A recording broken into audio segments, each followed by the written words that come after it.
Hello, everybody. This is Persuasion by Jane Austen, Chapter 17. While Sir Walter and Elizabeth were assiduously pushing their good fortune in Laura Place, Anne was renewing an acquaintance of a very different description. She had called on her former governess, and had heard from her of there being an old schoolfellow in Bath, who had the two strong claims on her attention of past kindness and present suffering. Miss Hamilton, now Mrs. Smith, had shown her kindness in one of those periods of her life when it had been most valuable. Anne had gone unhappy to school, grieving for the loss of a mother whom she had dearly loved, feeling her separation from home, and suffering as a girl of 14, of strong sensibility and not high spirits, must suffer at such a time. And Miss Hamilton, 3 years older than herself, but still from he, want of near relations in a settled home, remaining another year at school, had been useful and good to her in a way which had considerably lessened her misery, and could never be remembered with indifference.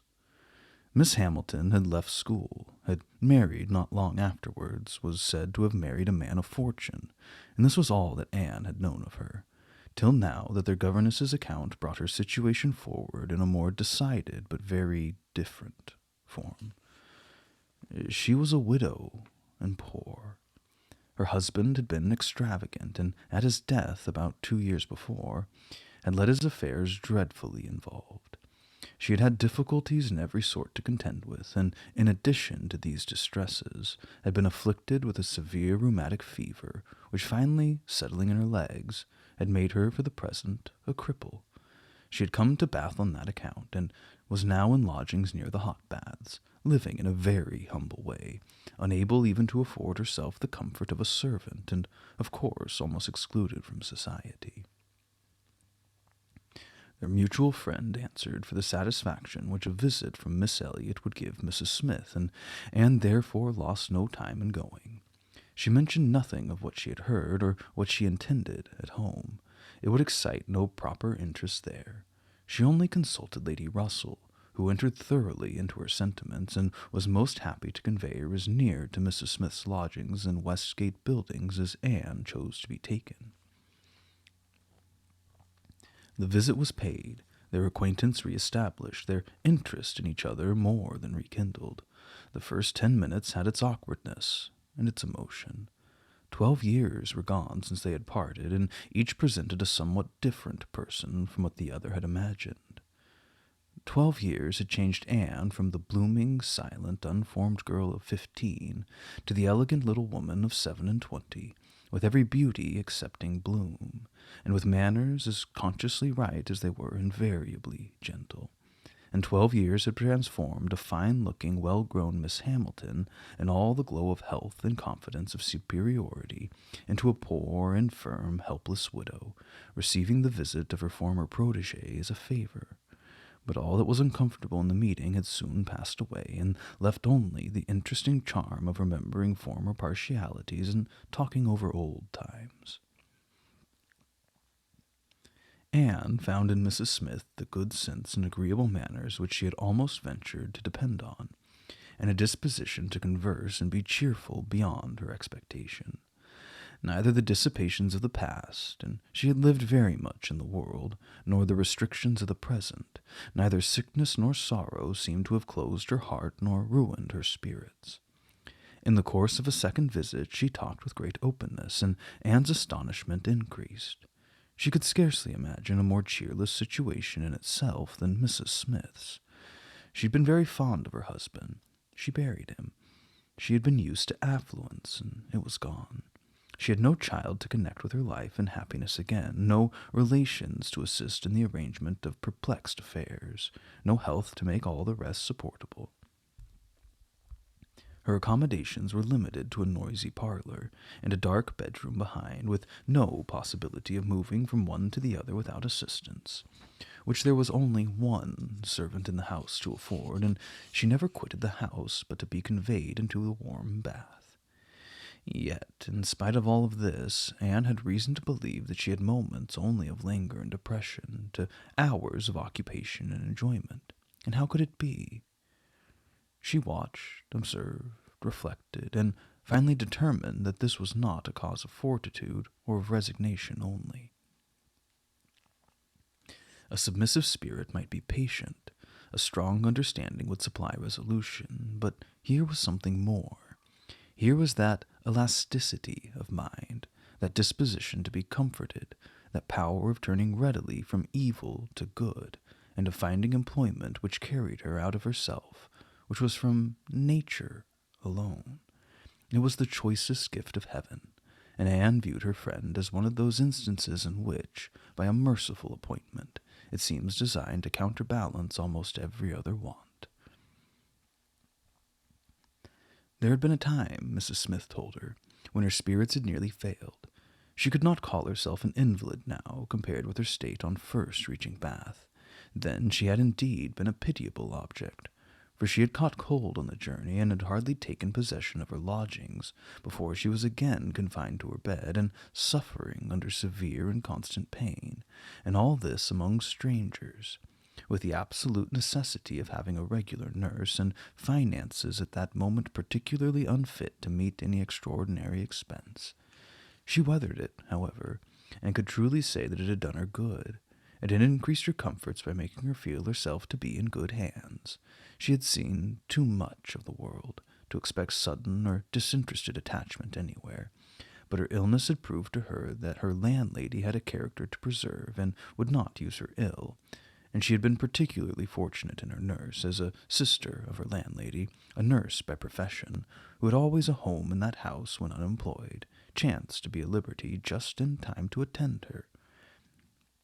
And she, said Mrs. Smith, besides nursing me most admirably, has really proved an invaluable acquaintance. As soon as I could use my hands, she taught me to knit, which has been a great amusement, and she put me in the way of making these little thread cases, pin-cushions, and card-racks, which you always find me so busy about, and which supply me with the means of doing a little good to one or two very poor families in this neighborhood. She has a large acquaintance, of course professionally, among those who can afford to buy, and she disposes of my merchandise. She always takes the right time for applying. Everybody's heart is open, you know, when they've recently escaped from severe pain or are recovering the blessing of health, and Nurse Rook thoroughly understands when to speak. She's a shrewd, intelligent, sensible woman. Hers is a line for seeing human nature, and she has a fund of good sense and observations which, as a companion, make her infinitely superior to thousands of those who, having only received the best education in the world, know nothing worth attending to. Call it gossip, if you will, but when Nurse Rook has half an hour's leisure but to bestow on me, she's sure to have something to relate that is entertaining and profitable, something that makes one know one's species better. One likes to hear what's going on, to be au fait as to the newest modes of being trifling and silly. To me, who live so much alone, her conversation, I assure you, is a treat. Anne, far from wishing to cavil at the pleasure, replied, I can easily believe it. Women of that class have great opportunities, and if they are intelligent, may be well worth listening to. There's such varieties of human nature as they are in the habit of witnessing. And it's not merely in its follies that they are well read, for they see it occasionally under every circumstances that can be most interesting or affecting.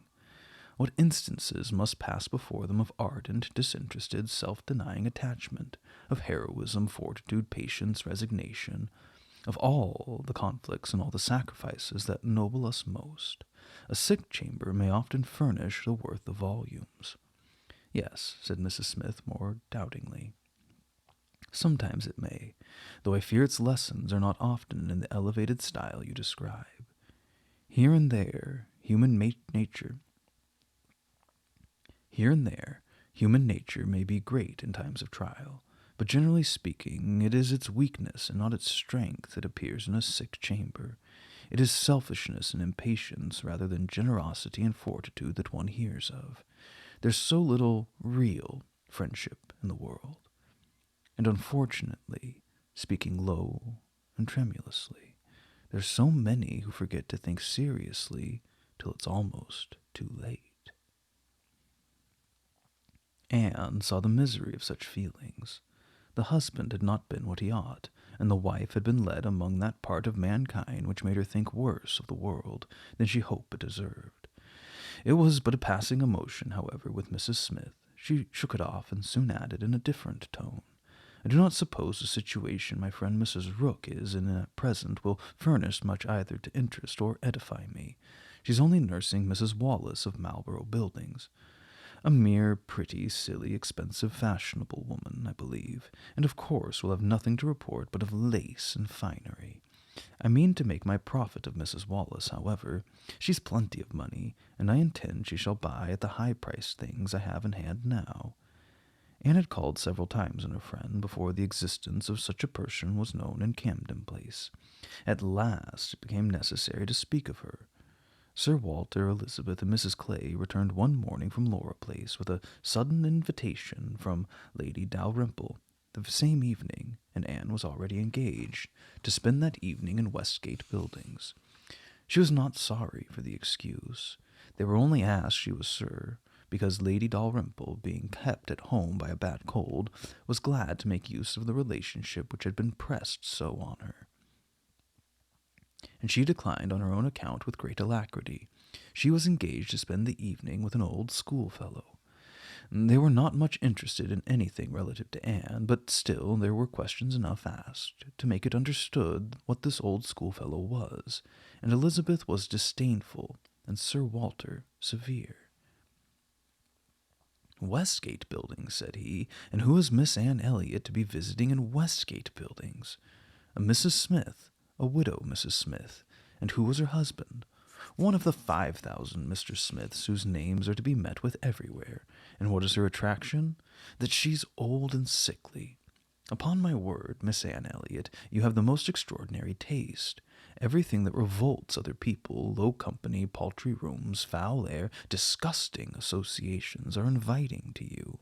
But surely you may put off this old lady till tomorrow. She's not so near her end, I presume, and that she may see another day. What is her age? 40? No, sir, she's not 31. But I do not think I can put off my engagement, because it is the only evening for some time which will at once suit her and myself. She goes into the warm bath tomorrow, and for the rest of the week you know we are engaged. But what does Lady Russell think of the acquaintance? Asked Elizabeth. She sees nothing to blame in it, replied Anne. On the contrary, she approves it, and has generally taken me when I have called on Mrs. Smith. Westgate Buildings must have been rather surprised by the appearance of a carriage drawn up near its pavement, observed Sir Walter.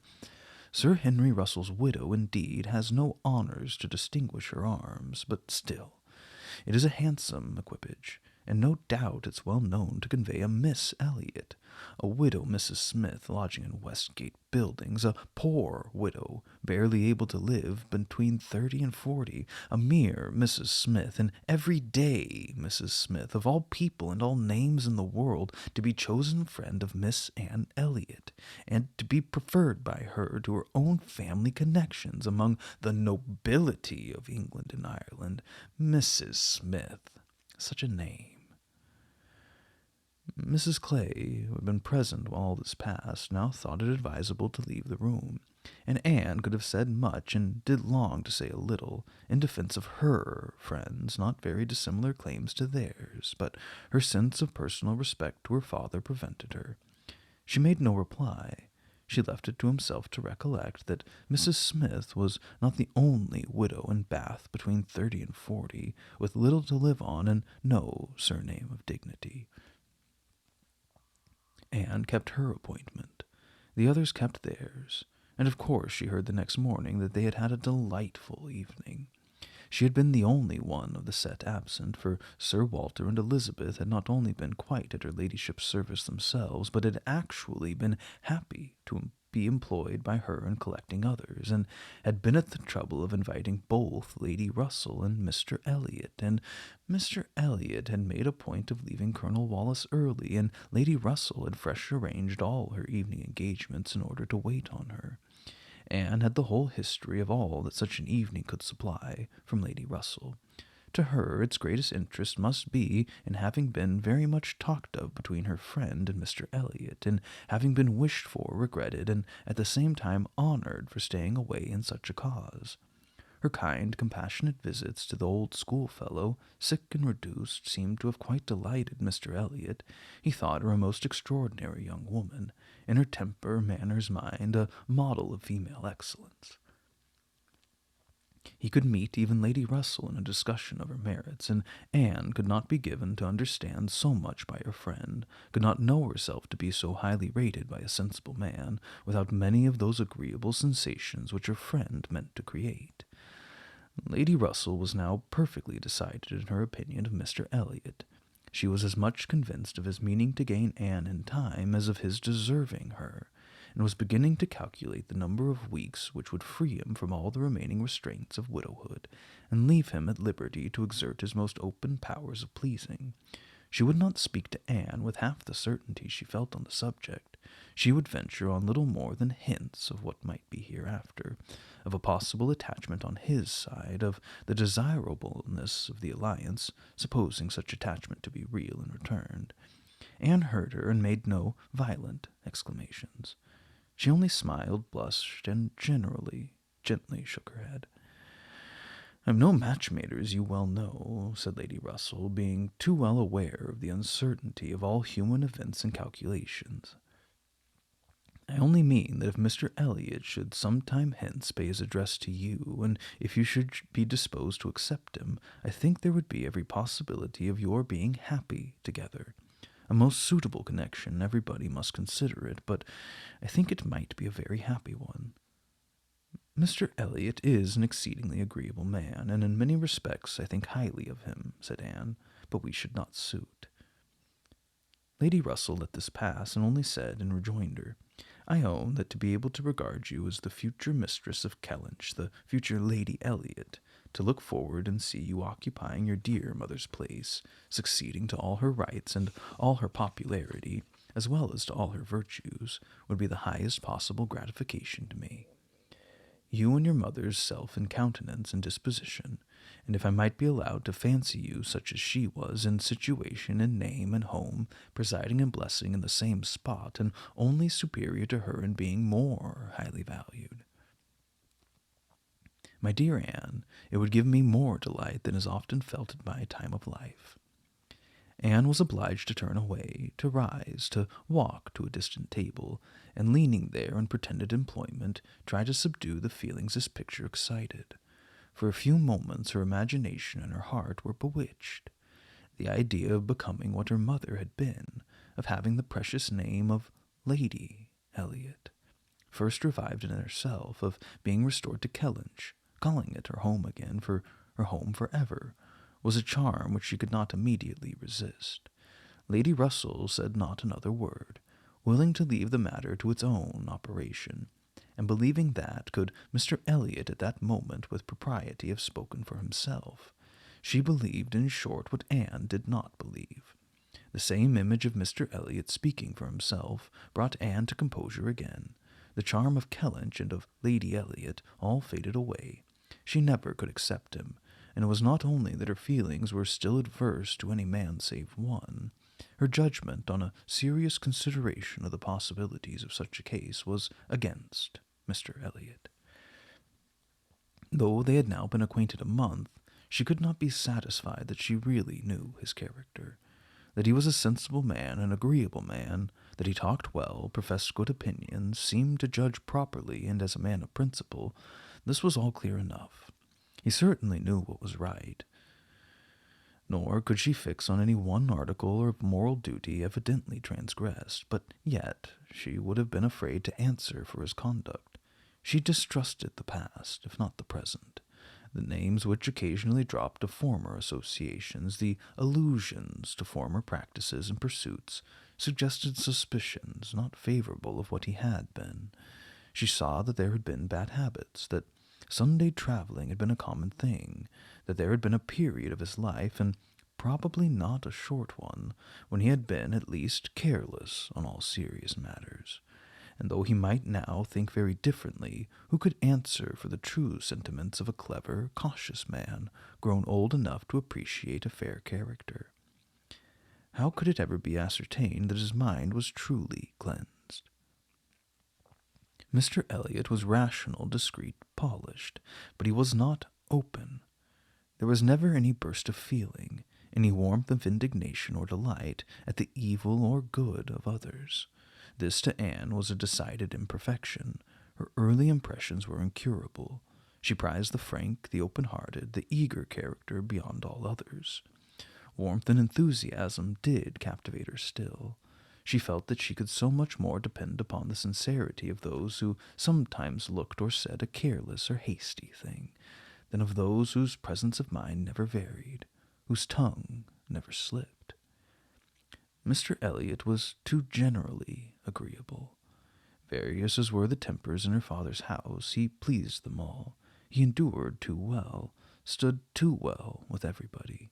He had spoken to her with some degree of openness of Mrs. Clay, had appeared completely to see what Mrs. Clay was about, and to hold her in contempt, and yet Mrs. Clay found him as agreeable as anybody. Lady Russell saw either less or more than her young friend, for she saw nothing to excite distrust. She could not imagine a man more exactly what he ought to be than Mr. Elliot, nor did she ever enjoy a sweeter feeling than the hope of seeing him receive the hand of her beloved Anne in Kellynch Church in the course of the following autumn.